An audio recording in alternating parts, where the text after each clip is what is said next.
Olá, queridos. Deus abençoe sua vida, sua família, seu ministério. Este amigo que vos fala é o pastor Sérgio Santos. Estamos de volta à nossa próxima aula e desta feita estaremos abordando o capítulo 4 do Apocalipse. No nosso livro, no livro do curso, nós estamos na página 47, o segundo capítulo, né, do nosso livro, e que tem como epígrafe temática a soberania do Deus Criador. E nós vamos estar abordando alguns pontos importantes aqui para termos uma compreensão mais clara, podemos dizer assim. Mas antes eu quero convidar você para orar. Se você ainda não orou, ore comigo. Pai bendito, muito obrigado pela bênção de poder orar e orar ao Senhor. Obrigado pela bênção de estar de volta e poder transmitir aos teus servos, Senhor, a tua palavra. Abençoe que o teu espírito de compreensão, do entendimento, possa fazer-nos entender e compreender as revelações que o Senhor deu ao teu servo João, para a sua igreja, para esse tempo presente, mas também para o tempo futuro. Nós te pedimos e te agradecemos em nome de Jesus. Amém. Muito bem. Se você está me escutar pela manhã, bom dia. Se você está me escutar pela tarde, boa tarde. Ou se você ouve esse vídeo à noite, uma boa noite, graça e paz da parte do nosso Senhor e Salvador Jesus Cristo. Como eu disse, esse amigo que vos fala, pastor Sérgio Santos, você está no canal A Luz das Escrituras. Eu quero convidar você para participar conosco de mais uma aula do curso básico de teologia pelo IBADEP. E estaremos abordando hoje esse tema maravilhoso, a soberania de Deus, do Deus Criador. Já estamos aqui no Apocalipse capítulo 4, já foi abordado em aulas anteriores sobre as 7 igrejas da Ásia Menor, né? O capítulo 1 ao capítulo 3, e hoje estaremos abordando a partir do capítulo 4. Estarei lendo aqui um texto do capítulo 4, verso 1, que diz: Depois dessas coisas olhei, diante de mim estava uma porta aberta no céu. A voz que eu tinha ouvido no princípio, falando comigo, como trombeta, disse: Suba para cá, e lhe mostrarei o que deve acontecer depois dessas coisas. Então, a princípio, eu quero abrir aqui um parênteses e dizer a você que nós estamos abordando o Apocalipse, não é? Buscando compreender esse livro tão revelador, mas ao mesmo tempo tão complexo e cheio de símbolos, de linguagem, de figura. E é claro que existe situações que são literais, mas nem tudo aqui é literal, e uma boa porção dos escritos traz consigo uma linguagem simbólica e figurada. E por isso que é importante você buscar conhecer linguagens de figura, né, as suas interpretações, símbolos que se referem a acontecimentos do passado, acontecimentos do presente e acontecimentos do futuro. Por que eu estou falando isso? Porque nós vamos encontrar em todo o Apocalipse, do capítulo 1 ao capítulo 22, nós vamos encontrar muitas passagens que são revelações cumpridas, né, já lá no Antigo Testamento, e que são revelações que ainda vai se cumprir. E em outras passagens, a exemplo das cartas às 7 igrejas da Ásia Menor, você vai perceber que as cartas, as mensagens que são enviadas às 7 igrejas, elas são de um período atual, ou seja, as 7 cartas que foram enviadas às 7 igrejas da Ásia Menor são mensagens, né, de uma realidade atual que estava acontecendo ali naquele período, no período daquelas 7 igrejas da Ásia Menor, né, que nós já abordamos isso aí. Então, houve revelações, exemplo dessas cartas que foram para aquele tempo e para aquele momento, para aquela realidade ali. A partir do capítulo 4, né? E é claro, entendendo que já no capítulo 1, o apóstolo João, que é o receptor da mensagem do Senhor Jesus, né? Ele vai já revelar, né, no capítulo 1 e versículo 7, a segunda vinda do Senhor Jesus. Lembrando aqui, tá? É bom lembrar isso sempre, que estamos tratando do Apocalipse em uma visão dispensacionalista, ok? Essa visão que estamos tratando aqui é uma visão dispensacionalista. Existem muitas outras correntes teológicas, a exemplo dos amilenistas, que é o oposto, né, dos pré-tribulacionistas, que são os dispensacionalistas.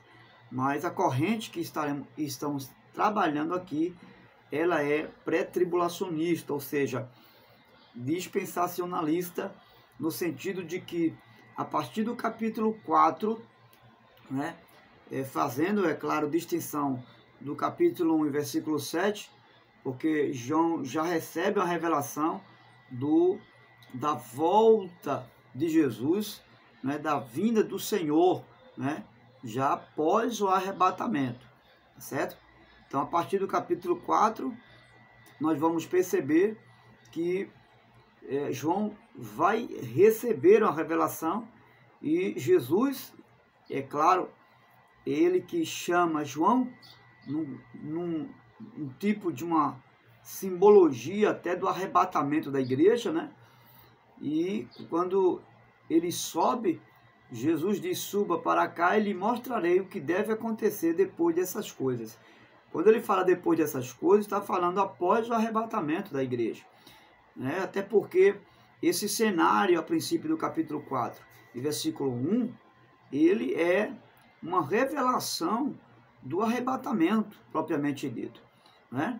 João, poderíamos dizer que João simboliza aqui a igreja do arrebatamento, essa pessoa, esse ser que ele ouve aqui com uma voz de trombeta, né? Essa trombeta seria a trombeta do arcanjo, segundo falou Paulo lá em Tessalonicenses, no capítulo 2, segundo Tessalonicenses 2, né? Ao tocar da última trombeta, né? Ao ouvir a voz da trombeta do arcanjo, né? Então nós iremos nos encontrar com o Senhor. Então podemos dizer que isso aqui é uma tipologia bíblica, uma simbologia, a figura do arrebatamento da igreja, né? Essa trombeta é a trombeta do anjo tocando, o ser que chama ele suba para cá é Jesus, e João representa a igreja do Senhor, e essas coisas que esse ser que é Jesus fala, depois dessas coisas, vou lhe mostrar, mostrarei o que deve acontecer depois dessas coisas. Essas coisas é exatamente a grande tribulação e todos os acontecimentos posteriores ao arrebatamento. Então é uma figura de linguagem aqui muito verdadeira, né? Muito clara desse acontecimento que está para acontecer, né? Esse fenômeno, né? Podemos chamar assim, essa realidade que está para acontecer, que é o arrebatamento da igreja. Mas a princípio, João, ele continua dizendo, no versículo 2, imediatamente me vi tomado pelo Espírito, diante de mim estava um trono no céu, e nele estava sentado alguém. Então, João diz que ele é tomado pelo Espírito. É importante observar que João aqui não foi arrebatado. João ele foi tomado pelo Espírito, e isso aconteceu na visão que ele tem. Ele tem uma visão de que é tomado pelo Espírito. Ele não foi arrebatado até o terceiro céu. Isso aqui é um cenário que está diante dos olhos de João, né, numa visão que ele tem de que é tomado pelo Espírito. E nessa visão que ele é tomado pelo Espírito, ele tem essas revelações extraordinárias aqui. Ok?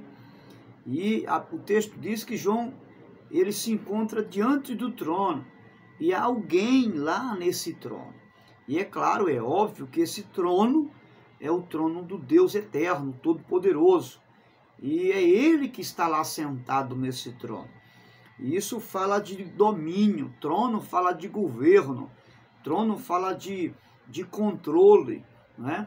Isso significa dizer que todo o controle da história da humanidade está nas mãos de Deus. E que existe um ser todo-poderoso, sentado no trono, controlando todas as situações.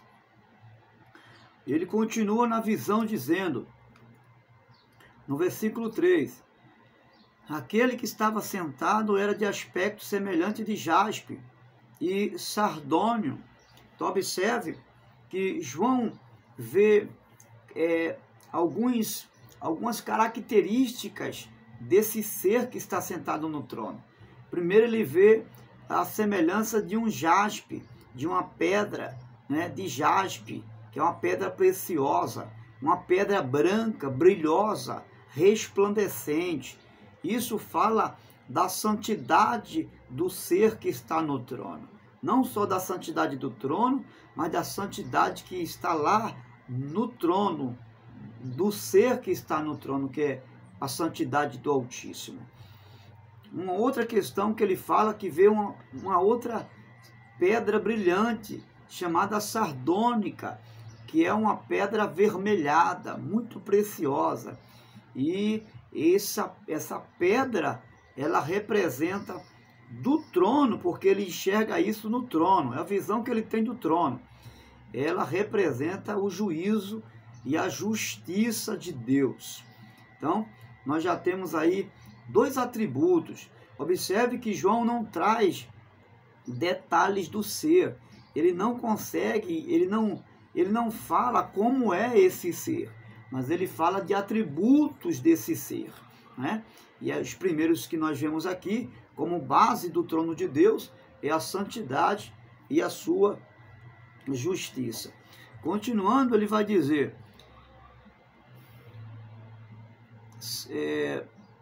ao redor, versículo 4, ao redor do qual estava outros 24 tronos, e assentados nele havia 24 anciãos, e eles estavam vestidos de branco, e na cabeça tinham coroas de ouro. Então, você vai observar que isso tudo é uma visão que o apóstolo está tendo. Ele diz que além desse trono lá, onde ele vê a pedra sardônica, que é de jaspe, como um símbolo da santidade e da justiça de Deus, ele vê ao redor do trono mais 24 tronos e 24 anciãos que estão sentados nesses tronos ao redor do trono de Deus, e estão vestidos de linho branco, e nas suas cabeças existem coroas. Alguns teólogos, alguns interpretadores do Apocalipse vão dizer que esses 24 anciãos que estão nesses 24 tronos vão dizer que são anjos, ok? Que são anjos que estão no topo da hierarquia angelical, ok? E que estão ali nesses tronos. Só que algo que nós precisamos entender e observar para não fazermos uma certa confusão é que quando nós lemos, o texto está dizendo que João, ele vê 24 tronos e sentados nele havia 24 anciãos. Então, observe aqui a expressão ancião. A designação para ancião aqui, do grego, é apóstolo ou presbítero, ok? Mais precisamente para presbítero, né? E não anjo. Então, se formos dizer que esses 24 anciãos seriam anjos, de acordo com o que o texto vai dizer, porque João diz que ele vê anciãos, e a designação de ancião para anjo não bate. Não bate. Então, o que significa? Que isso não tem sentido. Uma outra interpretação, a alusão a anjo, dos 24 que estão sentados nos 24 tronos, é que eles estão vestidos de branco, de linho resplandecente. Também não justifica dizer que são anjos. Por quê? Porque nós vamos observar que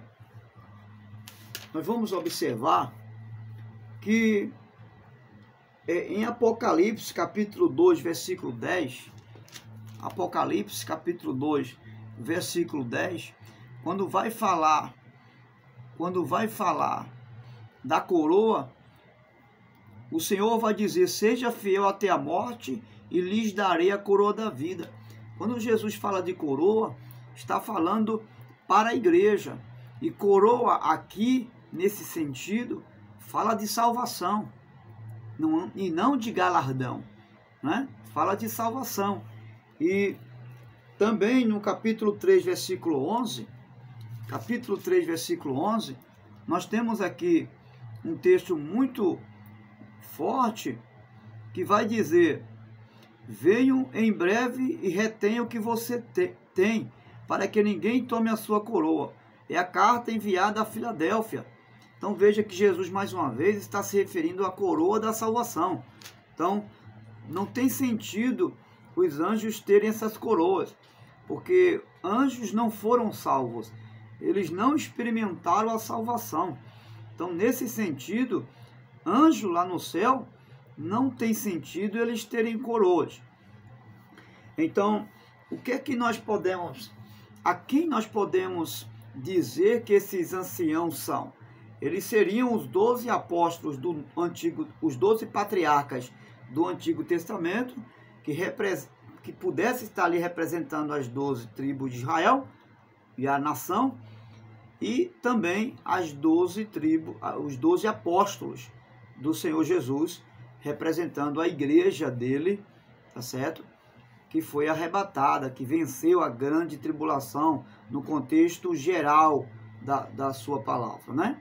A eclésia vencedora, né? Então, é dentro desse conceito aí que nós podemos dizer que esses 24 anciãos estão sentados ali. E eles estão sentados em tronos por quê? Porque eles estão governando com o Cordeiro. Eles estarão governando juntamente com o Cordeiro, né?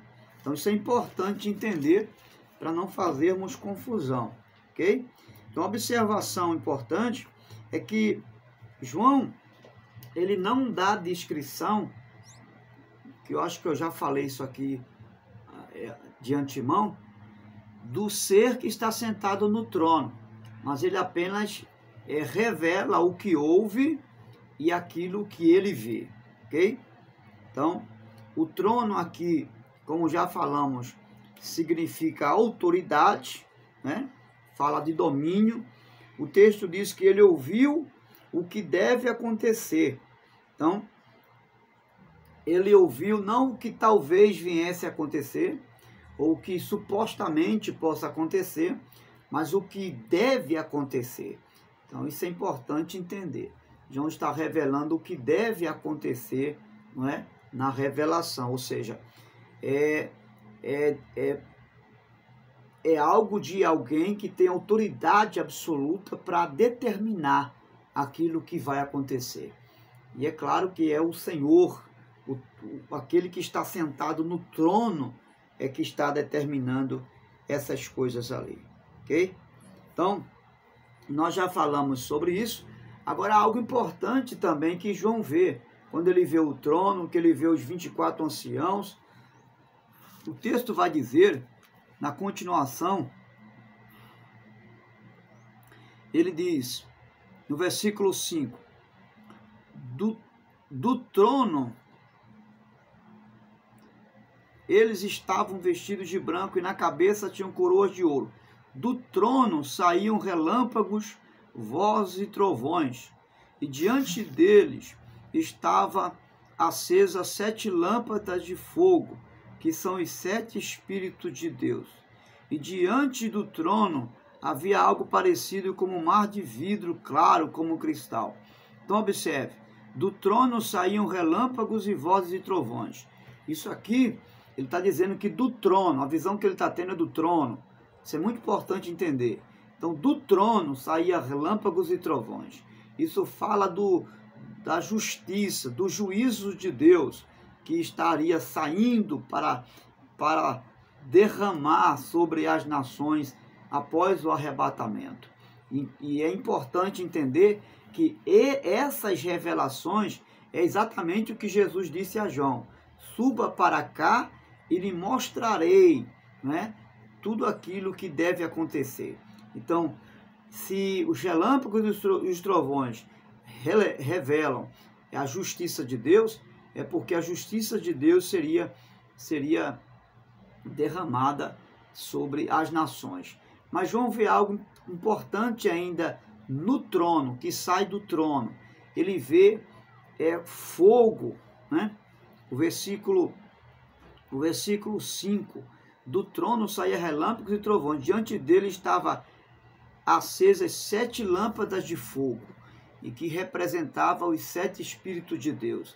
Isso fala que ele vê o Espírito Santo, né, que é o Espírito do Deus vivo, que está ali diante do trono, né?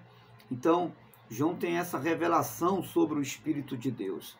E ele diz ainda que consegue ver um mar de vidro resplandecente, né? Claro como um cristal, né? Então, esse mar que João vê que está diante do trono, né? A gente vai observar com clareza que esse mar,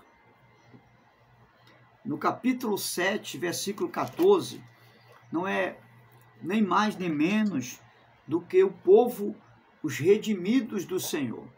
Veja aí o que diz o capítulo 7 de Apocalipse, versículo 14. E ele disse, versículo 13, então um dos anciãos perguntou, quem são esses que estão vestidos de branco e de onde vieram? Respondi, Senhor, tu sabes. E ele disse, estes são os que vieram da grande tribulação e lavaram suas vestes e as alvejaram no sangue do Cordeiro, Então, você vai observar que essa visão desse mar de cristão são gemidos, o povo lavado pelo sangue do Cordeiro. A igreja no seu contexto geral, né? A igreja do arrebatamento e a igreja após o arrebatamento, que também já estava ali salvo, redimido na visão de João. E eles estavam lavados pelo sangue do Cordeiro, né? Então, essa visão é muito importante compreender. Mas não para por aí. João tem uma visão ainda de algo que está ao redor do trono. E que visão é essa? Ele vai dizer a partir do versículo 6. No centro, ao redor do trono, havia 4 seres. Deixa eu ver se me fugiu aqui.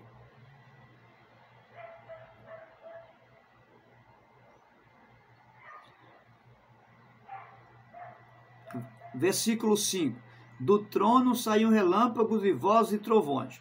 Diante dele estavam acesas 7 lâmpadas de fogo, que são os 7 Espíritos de Deus. E diante do trono havia algo parecido como um mar de vidro claro como cristal. Ele vai dizer que ao redor do trono ele estava vendo arco-íris. Esses arco-íris é justamente a graça e a misericórdia de Deus que vinha sobre o trono, ao redor do trono, cercando o trono. Por quê? Porque o juízo de Deus, ele vinha recheado de misericórdia. O juízo de Deus, ele vinha sobre as nações, mas vinha com graça, a graça do evangelho do reino que estava sendo apregoado no período da grande tribulação. Então, vem aquela pergunta, né? Salvar-se-á alguém após a grande tribulação, após o arrebatamento? Com certeza. É por isso que esse arco-íris está representando uma oportunidade do amor de Deus para aqueles que estão vivendo na grande tribulação, ok? Então nós vamos nos adiantando aqui, porque João vai dizer que ele vê ao redor do trono 4 seres viventes cobertos de olhos, tanto na frente como atrás. O primeiro ser parecia um leão, o segundo ser parecia o boi, o terceiro um rosto como de homem, e o quarto parecia uma águia em voo. Cada um deles tinha 7 asas e era cheio de olhos, tanto ao redor como por baixo das asas. Dia e noite repetem sem cessar: Santo, Santo, Santo é o Senhor, o Todo-Poderoso, que era, que é e que há de vir. Então, nós temos aí, a princípio, algumas interpretações que é muito importante para que a gente não faça confusão, tá certo? E em relação a esses 4 seres viventes, né, com cabeça de leão, com cabeça de novilho, com cabeça de águia, com cabeça de homem, existem várias interpretações, mas eu quero me deter apenas a 2 interpretações que particularmente eu vejo mais precisas, são interpretações mais coerentes no seu contexto bíblico, podemos dizer assim, tá certo? A primeira interpretação está muito ligada aos 4 evangelhos, né? O primeiro anjo que está ali representando como cabeça de leão, fala do rei Jesus, né?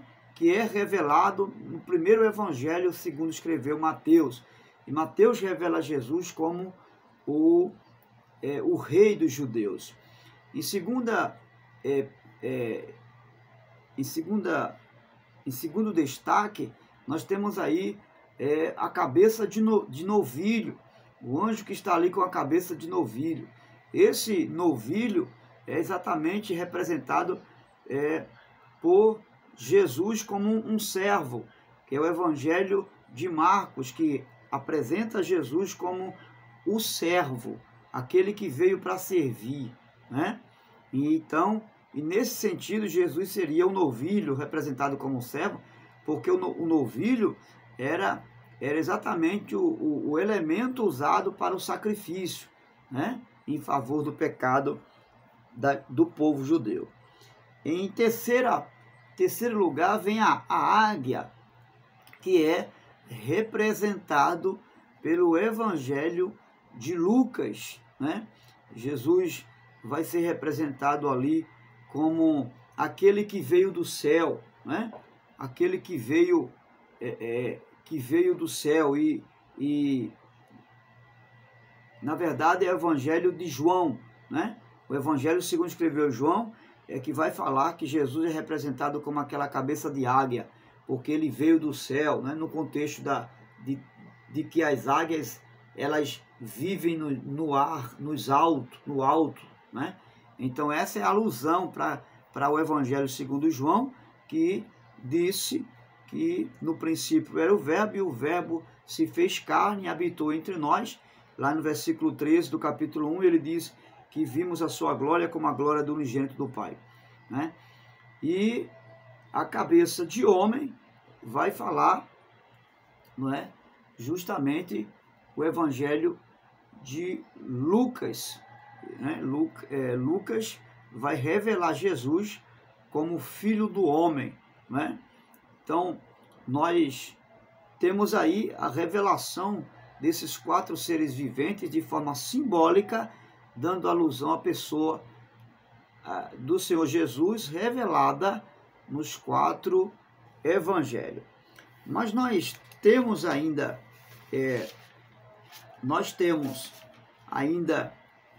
aí uma outra interpretação, que é a interpretação no que diz respeito a seres angelicais. Alguns teólogos dizem que esses seres viventes são anjos bizarros, que estão ali representando, não é?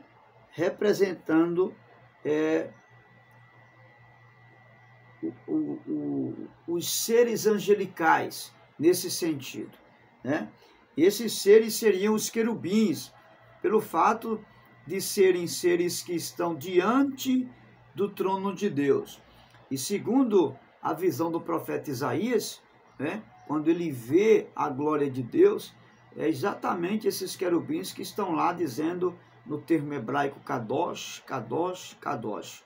Santo, santo, santo é o Senhor Todo-Poderoso, toda a terra está cheia da sua glória.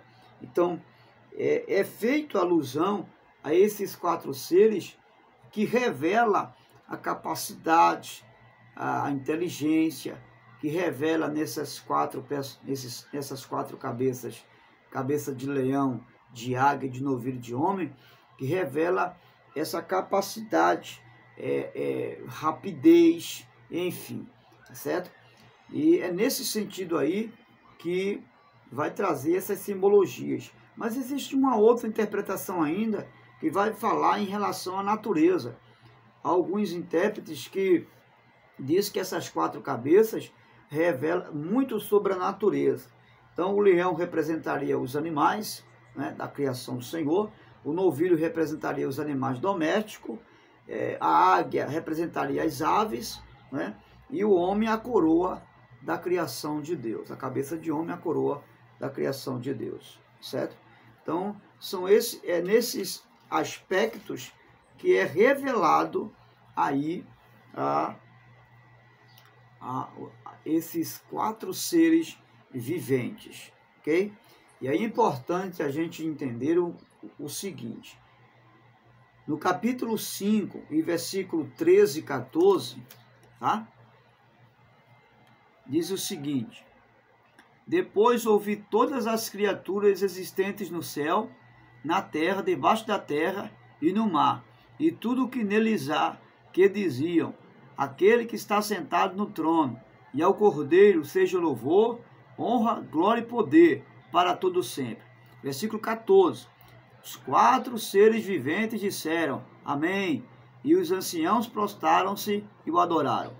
Quando o versículo 14 vai dizer que os 4 seres viventes disseram amém, e os anciãos prostraram-se e adoraram, não é a mesma coisa não, tá? Os 4 seres viventes são esses seres aqui que revelam na visão de João 4 seres com 4 cabeças, cabeça de leão, de novilho, de águia e de homem, tá certo? E os anciãos são aqueles que são os 24 anciãos sentados no trono, que se prostram diante daquele que é o Cordeiro de Deus, ok? Para a gente não fazer nenhuma confusão em relação a isso aqui, ok? Então, você pode abrir aí na página 49 do livro, nós vamos tratar sobre os 7 selos. Mas antes de falar propriamente sobre os 7 selos, nós temos ainda aí o livro e o cordeiro. Aí na página, no capítulo 5 do Apocalipse. O livro e o cordeiro, né? Após essa revelação extraordinária que João tem no capítulo 4, João vê o rolo do pergaminho escrito por dentro e escrito por fora. Isso quer dizer que não há nada, não há nenhum acontecimento no tempo e na história que não esteja diante do Todo-Poderoso. Tudo foi registrado nesse livro, e esse livro traz consigo todo o enredo histórico de toda a criação, de tudo o que Deus planejou e projetou para um determinado fim, tá certo? Então é isso que se trata, o fato de estar escrito por dentro e estar escrito por fora. Diz que o livro é selado por 7 selos. Esses 7 selos falam da plenitude, né? Da plenitude daquilo que foi revelado no livro em relação aos 7 selos. E João, ele vai chegar a um certo momento que ele vai perguntar quem é digno de romper os selos e abrir o livro. No versículo 2, o anjo, melhor dizendo, vai gritar em alta voz: quem é digno de romper os selos e abrir o livro? Mas não havia ninguém nem no céu, e nem na terra, nem debaixo da terra que pudesse abrir o livro, nem sequer olhar para ele. Isso significa, você observa, que não havia ninguém, nem em cima no céu, nem na terra, alguém que pudesse olhar para o livro e desatar os 7 selos. Isso significa que essa revelação do futuro, essa revelação final de toda a história da humanidade, só quem pode desvendar é o Senhor, é o Cordeiro de Deus, né? É o leão da tribo de Judá, a raiz de Davi, e é exatamente essa resposta que vai chegar aqui quando João fica desesperado, né? A Bíblia diz que João chega a chorar, desenganado até, mas uma voz sai do alto e lhe diz: não chore, João, porque eis aqui está o leão da tribo de Judá, né? A raiz de Davi, aquele que venceu. Este pode desatar os 7 selos. E o texto vai dizer que primeiro João vê Jesus, né? Primeiro João vê Jesus, e esse Jesus aí é exatamente o leão da tribo de Judá, do qual o anjo disse que ele venceu, né? Depois João vê o cordeiro que foi morto, né? Porque quando João tem essa visão que ouve, porque João ouve o anjo dizer: eis aqui o leão da tribo de Judá, que venceu e que tem agora mérito e direito para abrir o livro. Só que João depois vê, ele não mais ouve, ele vê o anjo dizer: eis aqui o Cordeiro de Deus, né? Que foi morto, mas que agora vive para sempre. E a ele foi dado os 7 selos, o livro dos 7 selos foi entregue a ele por aquele que estava sentado no trono. Ou seja, o Pai estava entregando ao Filho o reino, né? Que seria, nessa revelação, o reino milenar, o milênio nas mãos do Senhor Jesus, cumprindo assim todo o seu plano de redenção a respeito da humanidade, mas a respeito de Jesus, porque o projeto de salvação estava como centralidade a pessoa bendita do Cordeiro. E você vai ver que na sua mão direita está o pergaminho, ou seja, está o rolo do livro. Isso significa que o final desse enredo, dessa história né, desse plano de Deus, ele terminaria na bênção para a igreja, né? E que a igreja triunfaria nos últimos dias.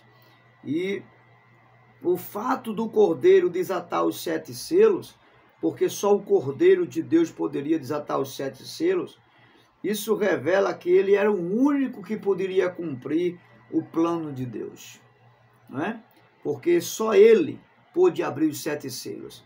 Significa que só ele também poderia consumar o projeto de Deus, assim como ele consumou na cruz a nossa vitória e consumou ali também a derrota do adversário das nossas almas. Então você observa algo muito importante aqui, que quando João ouve dizer que o leão estava vivo, havia um leão, né, que venceu, que triunfou, o leão da tribo de Judá, a raiz de Davi, né, que veio da descendência de Davi, que era Jesus. Mas quando ele vê o cordeiro, a Bíblia diz que ele estava morto, mas reviveu. Significa dizer que Jesus venceu não como leão, mas ele venceu como o Cordeiro de Deus. E é como o Cordeiro de Deus que ele também agora, nesse tempo presente, né, e após o arrebatamento, que ele estará enviando os judeus que se converteriam ao Messias, né, como cordeiros a pregoar o evangelho do reino. Lembra no capítulo 10 de Lucas, quando ele vai comissionar os seus discípulos, os 70 além dos discípulos, e ele vai dizer: eu vos envio como cordeiros no meio de lobos. Pois é, essa é a visão, é a mensagem da morte do Cordeiro de Deus e da sua ressurreição. Ele quer que agora a igreja ela tenha essa visão daquilo que ele fez por ela. Ele venceu como um cordeiro, né, dando a própria vida por aqueles que nem mesmo ainda o conheciam. Ele nos amou, né, antes de nós o amarmos.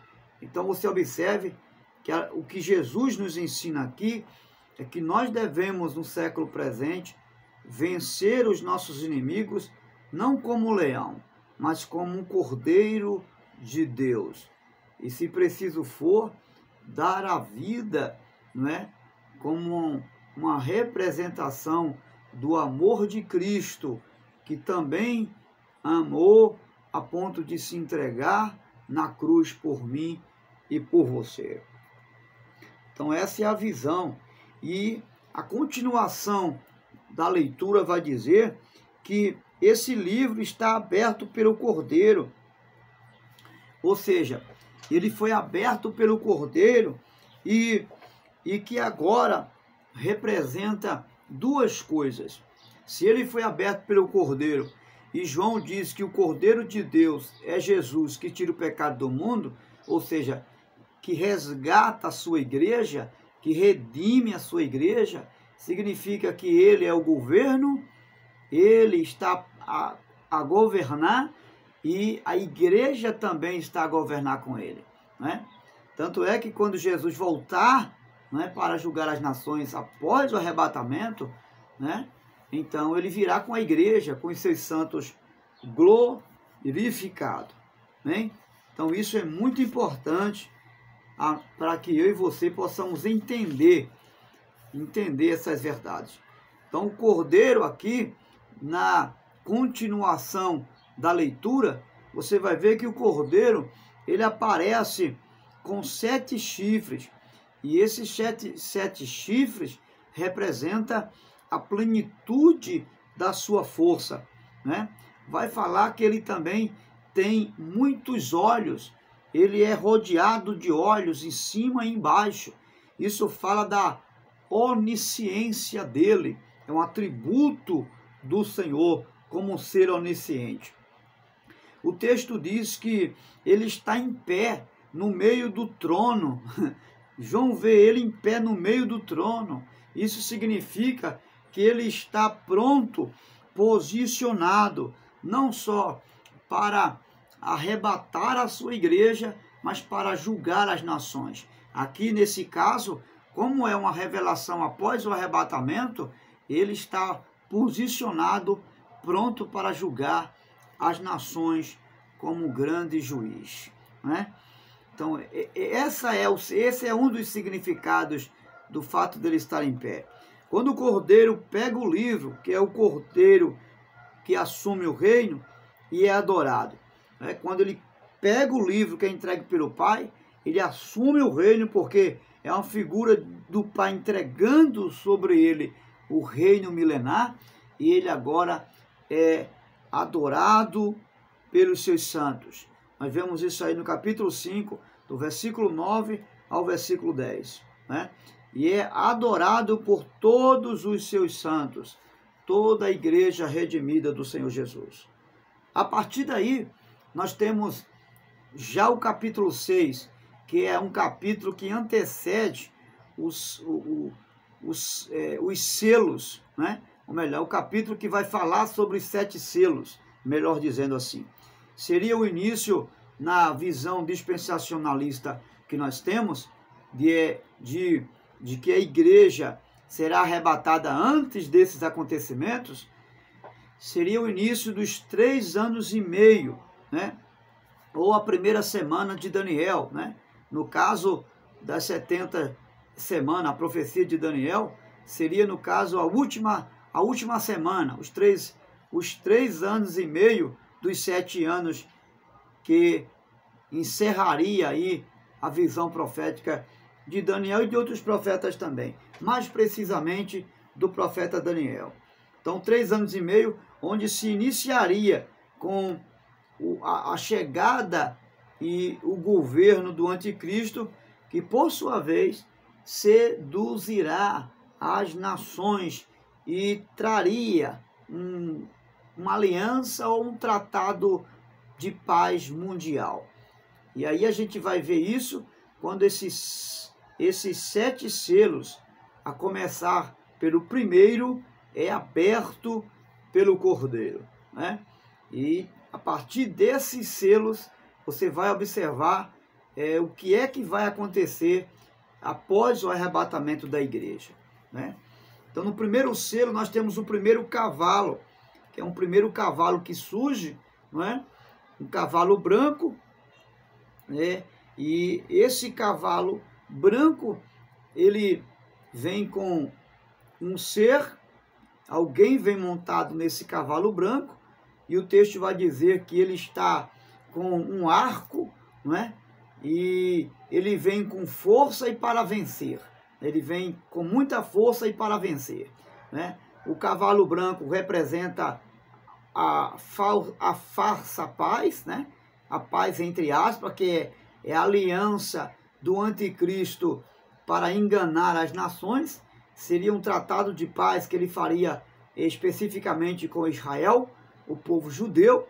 E é claro que durante esse tempo, antes da sua chegada, após o arrebatamento da igreja, as nações estariam vivendo uma crise mundial, uma crise de paz e uma crise financeira também.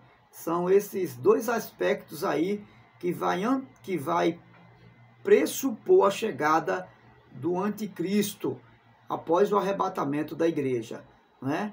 As guerras e também a crise financeira, né? E aí vai haver uma série de implicações com a chegada do anticristo. Agora, é claro que no princípio, no início, ele vai trazer assim uma cara de falsa paz entre as nações.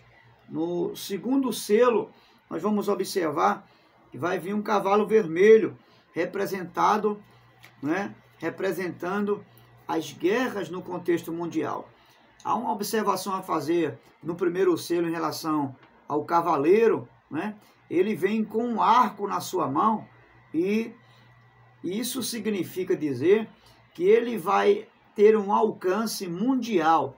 O arco fala de alcance, né? E uma flecha que você lança e ela tem um determinado alcance distante.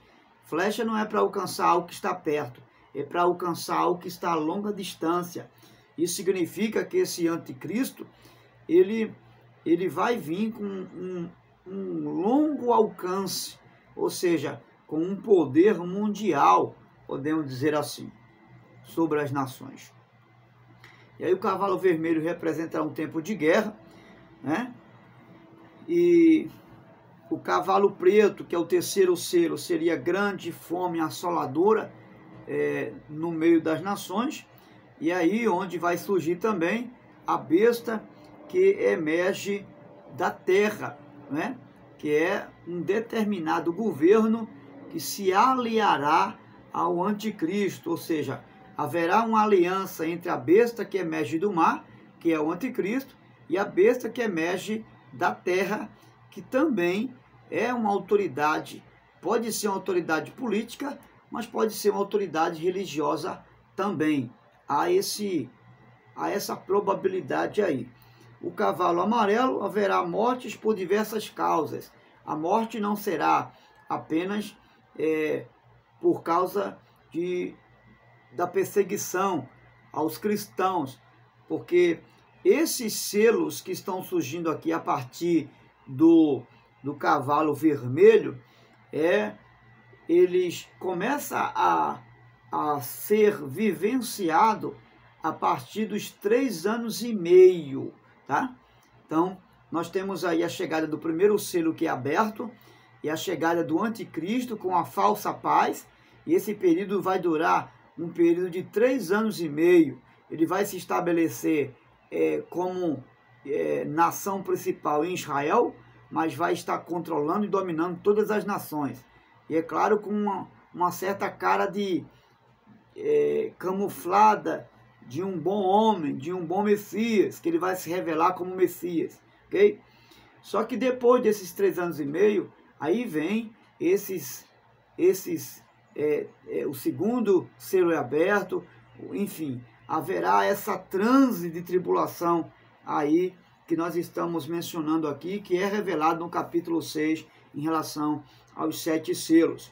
O cavalo amarelo vem após esse quarto cavalo, porque é chamado do quarteto do mal, né? Que é o cavalo branco anticristo, o cavalo preto justamente após os 3 anos e meio, é exatamente a assolação de guerra, de morte, de fome, né? De peste. Então, são chamados do quarteto do mal, né? E após isso aí, João vê os mártires judeus que morreram nesse período de perseguição, que é o que está aqui no versículo 9 do capítulo 6 de Apocalipse. Quando ele abriu o 5º selo, vi debaixo do altar as almas daqueles que haviam sido mortos por causa da palavra de Deus e do testemunho que deram. Então, esses mortos aqui são judeus convertidos ao evangelho do reino, ok? Porque na grande tribulação, eles vão se converter ao Senhor, né? Nesse período em que Jesus, e esse será o período em que Jesus virá para socorrer a nação de Israel, dando livramento. E nesse período em que Jesus virá, haverá, né, a ressurreição desses que morreram no período da grande tribulação, ok? Então é importante a gente fazer uma observação aqui, que antes do 7º selo, haverá um período de interlúbio aqui, ok? Onde no período tribulacional, os judeus, tanto quanto os gentios, eles vão se converter ao Senhor. Quando o Senhor vier com a igreja, arrebatar a igreja, né? Ou melhor, com a igreja glorificada, a igreja que foi arrebatada, então ele pisará no Monte das Oliveiras. É o que o profeta Zacarias vai falar lá no capítulo 14.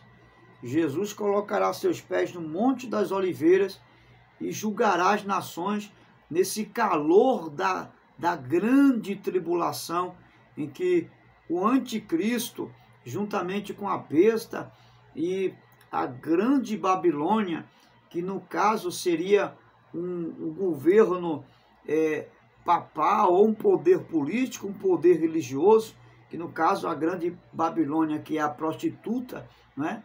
Aquela que se apostatou da fé, então seria um poder político e religioso aí camuflado, com aliados um ao outro aí, que nesse tempo estaria perseguindo ferronhamente os cristãos e levando eles até mesmo à morte.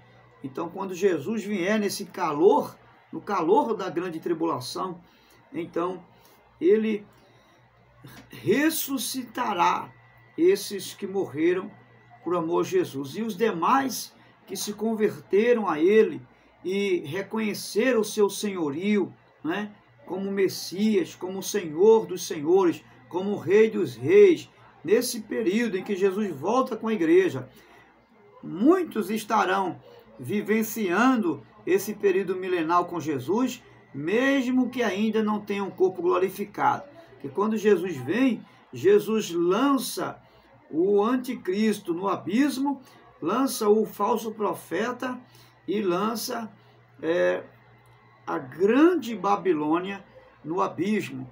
E Satanás, ele é preso por um período de 1000 anos. Nesse tempo, a igreja estará estabelecida na terra juntamente com o reino milenar do Senhor Jesus, com a igreja. E aí, é claro, vale lembrar que durante esse período,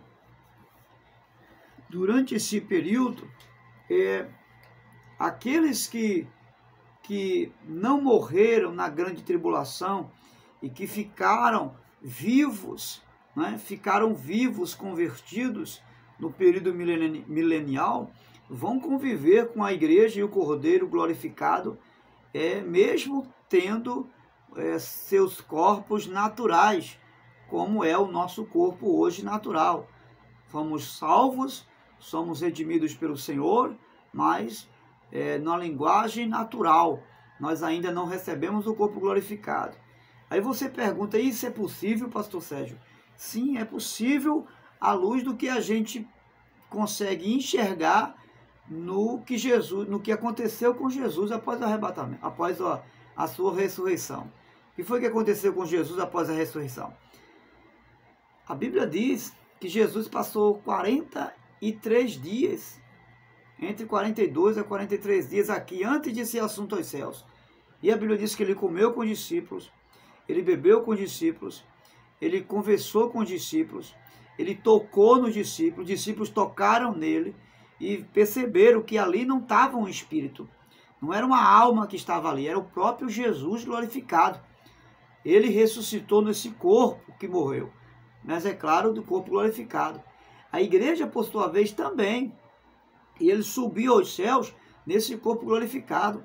A igreja, por sua vez, de acordo com o que o apóstolo João, na sua primeira carta, capítulo 3, versículo 2, vai dizer o quê? Amados, agora somos filhos de Deus.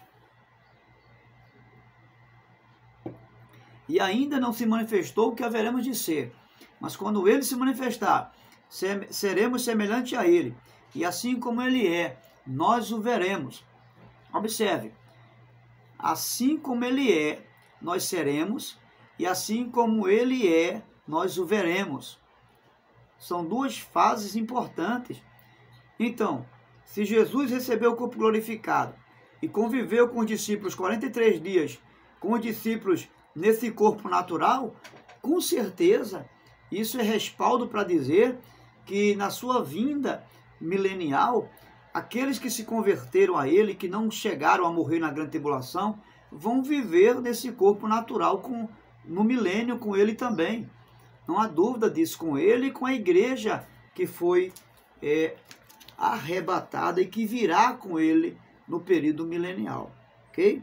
E isso é muito importante nós entendermos para ter uma compreensão clara dos acontecimentos futuros.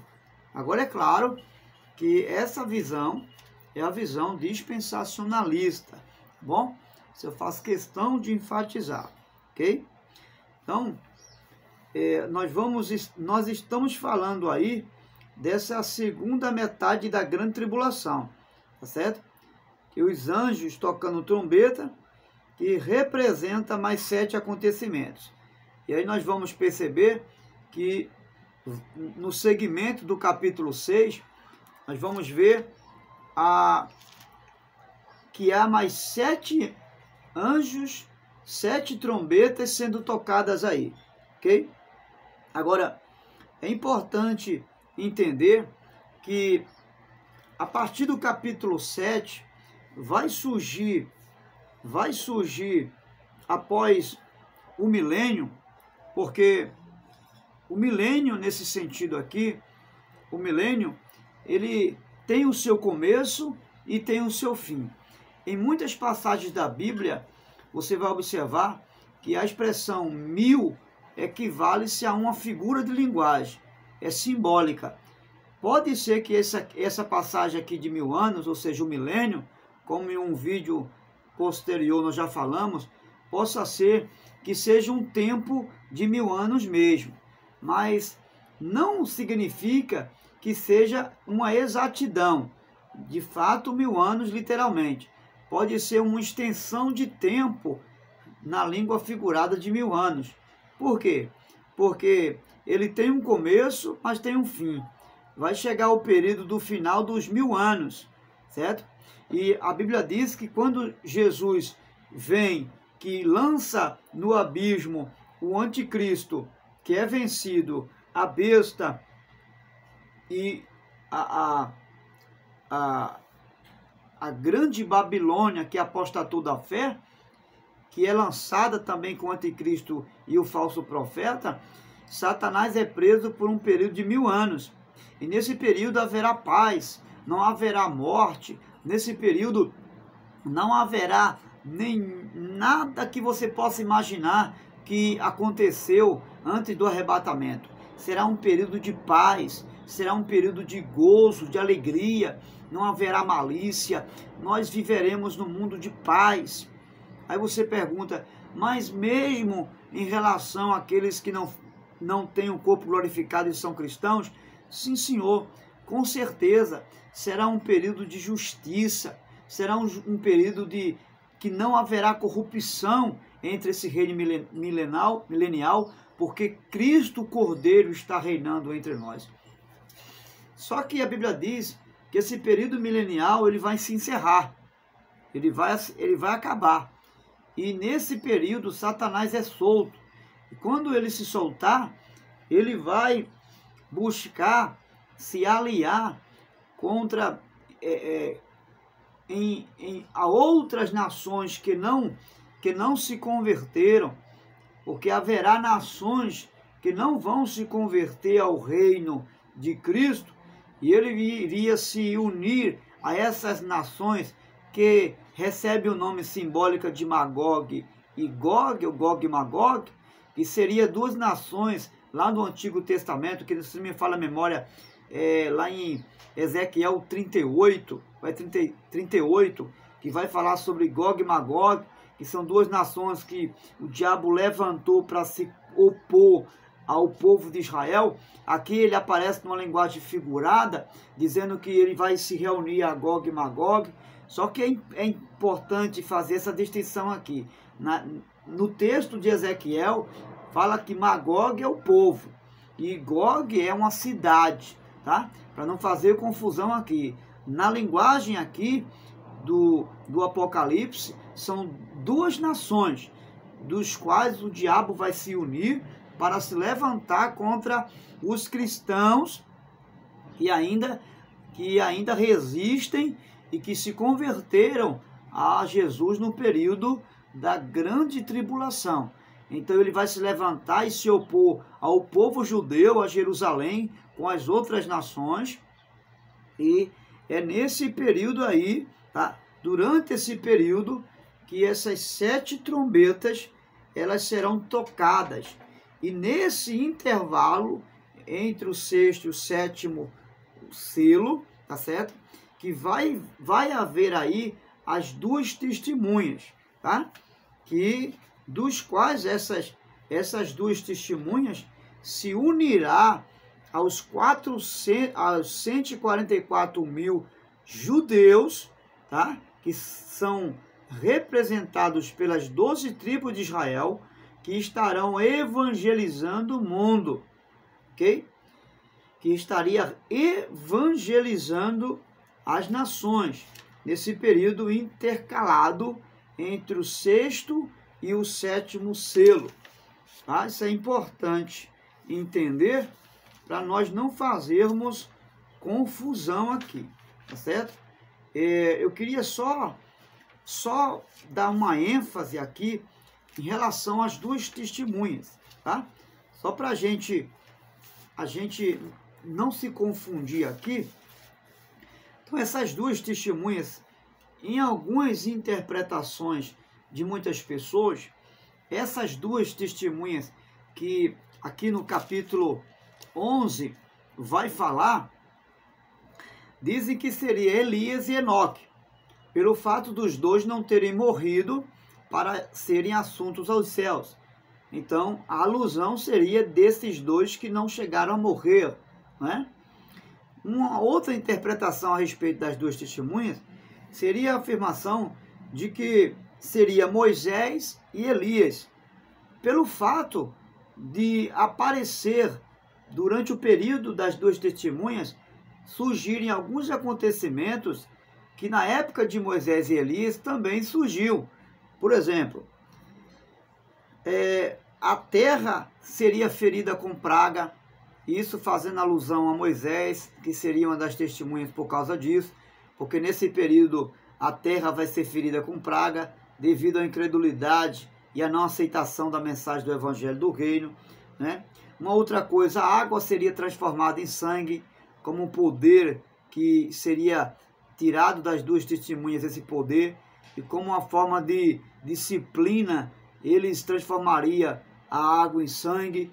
E isso aconteceu no período de Moisés, quando ele liderava lá no Egito, quando foi enviado para libertar o povo judeu, né? Em relação a Elias, eles afirmam que seria Elias por causa dos sinais que faria em relação ao cessar